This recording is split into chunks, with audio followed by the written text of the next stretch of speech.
Bonjour à tous, c'est Clément, le fondateur de Gus Assurance, qui est un courtier expert de la prévoyance des indépendants, qui accompagne les indépendants pour trouver une prévoyance, qu'ils soient auto-entrepreneurs, profession libérale, TNS. Aujourd'hui, je vous propose un test d'un des contrats qui est le plus vendu sur le marché, qui est le contrat AJP d'AXA. Tout ce que je vais vous présenter dans cette vidéo, ça n'engage que moi, mais c'est basé sur mon analyse des conditions générales. Et l'objectif, c'est de pouvoir vous alerter sur les points de vigilance qu'il y a dans ce contrat pour que si jamais vous choisissez ce contrat, vous ayez bien tous ces points en tête et que vous fassiez votre choix en connaissance de cause. Sachez aussi que certes, ce contrat, c'est un bon contrat sur ce marché, mais il y a aussi d'autres assureurs. Il y a Abeille, il y a April, il y a Swiss Life, il y a Odeva. C'est toujours intéressant de comparer pour être sûr de faire le bon choix. Donc, si jamais vous avez besoin de devis, n'hésitez pas à faire une demande sur le site de Gus Assurance. Je vous enverrai des devis adaptés à vos besoins. Alors, le contrat d'AJP, c'est un des on va dire, il fait partie des 5 contrats les plus vendus sur le marché, en particulier chez les travailleurs non salariés, les chefs d'entreprise, il est vraiment très présent. Ce qu'il faut savoir, c'est que le contrat d'AJB, comme tous les contrats de prévoyance, il comprend 3 garanties. La première, c'est le versement d'indemnités en cas d'arrêt de travail. La seconde garantie, c'est le versement d'une rente en cas d'invalidité. Et la troisième garantie, c'est le versement d'un capital à votre famille si vous décédez prématurément. Donc, comme tous les contrats de prévoyance, il est éligible à la loi Madelin.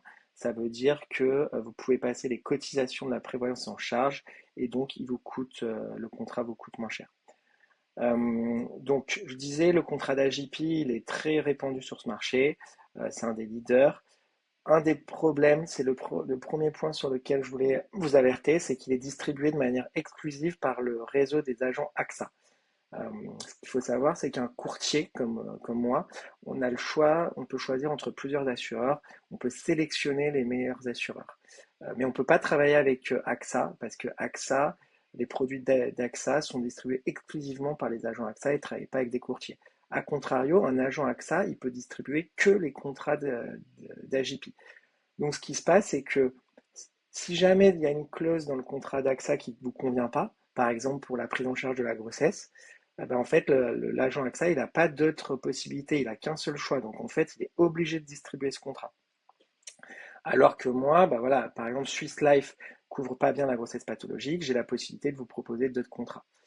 Donc, je trouve que enfin, c'est vraiment un point à avoir en tête, c'est que il n'y a qu'un seul contrat, l'agent ne peut pas comparer, et si jamais il y a un problème dans votre contrat, il n'a pas d'alternative. Ensuite, donc du coup, pour vous parler un peu des points forts et des points faibles du contrat.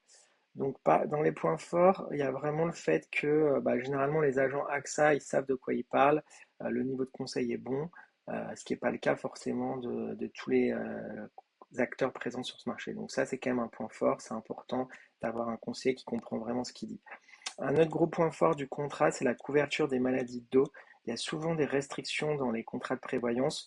Le contrat d'AJP ne présente pas d'exclusion spécifique pour les maladies de dos, ce qui, franchement, c'est un point fort. Il y a aussi pas de il y a une bonne prise en charge des rechutes, c'est-à-dire que si jamais vous avez un arrêt de travail pour une rechute qui survient moins d'un an après la reprise de l'activité, ils n'appliquent pas à nouveau les franchises. Donc ça, c'est aussi un point fort. En ce qui concerne les barèmes, vous avez la possibilité de choisir entre plusieurs barèmes croisés professionnels. Donc, si vous êtes une profession médicale, le contrat convient. Euh, ensuite, ensuite, ce qu'il faut savoir, c'est que le contrat d'AJP, globalement, c'est un contrat un peu complexe. Il y a beaucoup d'options, il y a beaucoup de paramétrage. Donc, ça a un avantage, c'est qu'il est facile de le moduler pour qu'il s'adapte bien à votre situation. Par contre, il faut bien comprendre quelles sont toutes les options proposées. Et ça, c'est pas forcément évident. Un autre point fort du contrat, c'est les primes de naissance. Donc, chez AJP, si jamais vous avez suffisamment d'ancienneté, il y a des primes qui sont versées si vous avez un enfant. Donc là, vous avez les détails sur ce document. Voilà, donc là, je vous ai donné un peu les points forts du contrat. Si on se penche sur les points faibles, l'un des problèmes principaux, c'est la mauvaise prise en charge de la grossesse pathologique. En fait, ce qu'il faut savoir, c'est que la grossesse pathologique, elle est conditionnée à une hospitalisation et à l'arrêt total de travail. Voilà, donc je vous montre, c'est marqué dans les conditions générales. Voilà, les arrêts de travail sont pris en charge si l'incapacité entraîne une hospitalisation dans un établissement public ou privé. Donc ça, si vous souhaitez avoir des enfants, bah voilà, ça c'est vraiment un gros point faible du contrat. Un autre gros point faible, c'est sur la prise en charge des maladies psy. Donc il n'y a pas, ce qui est vraiment important là, c'est que c'est couvert pendant 365 jours max. Si vous avez un arrêt de travail lié à une dépression, et là il y a toutes les causes, ça ne peut pas excéder 365 jours de prestation pour un même assuré servi en une ou plusieurs fois. Euh, Sauf si il y a une hospitalisation de plus de 10 jours. Donc là, voilà, c'est une très grosse contrainte dans ce contrat. Elle est présente dans beaucoup d'autres contrats, mais souvent il y a une option pour enlever ces restrictions, ce qui n'est pas le cas dans le contrat d'AJP. Un autre gros point de vigilance concerne le calcul de l'invalidité. Donc ça, faut faire vraiment attention, c'est vraiment un gros point de vigilance. C'est que pour le calcul de l'invalidité, il est tenu compte de la façon dont la profession est exercée antérieurement à la maladie ou à l'accident, des conditions normales d'exercice de la profession. Donc ça, j'ai eu des échos comme quoi c'était parfois ils utilisent un peu cette clause pour ne pas verser la rente, et des capacités professionnelles restantes et des possibilités d'adaptation. Voilà. Donc il y a sur l'invalidité, qui est quand même la garantie la plus importante d'une prévoyance, il y a quand même un gros point de vigilance sur le calcul de l'invalidité. Voilà. Donc ça, faut vraiment avoir ce point en tête. Et pour finir, le dernier point de vigilance concerne l'évolution des cotisations. Donc le prix des contrats AJP augmente énormément en fonction de l'âge. Souvent, quand vous lancez, vous pouvez bénéficier d'une réduction de 25%. Donc on a vraiment l'impression que ça coûte moins cher. Mais en réalité, dès l'année d'après, ça va augmenter de 25%. Et même une fois que ça est pris en compte, on peut voir que le prix augmente beaucoup chaque année. Donc là, de 41 à 45, pour les garanties, c'est les mêmes, hein.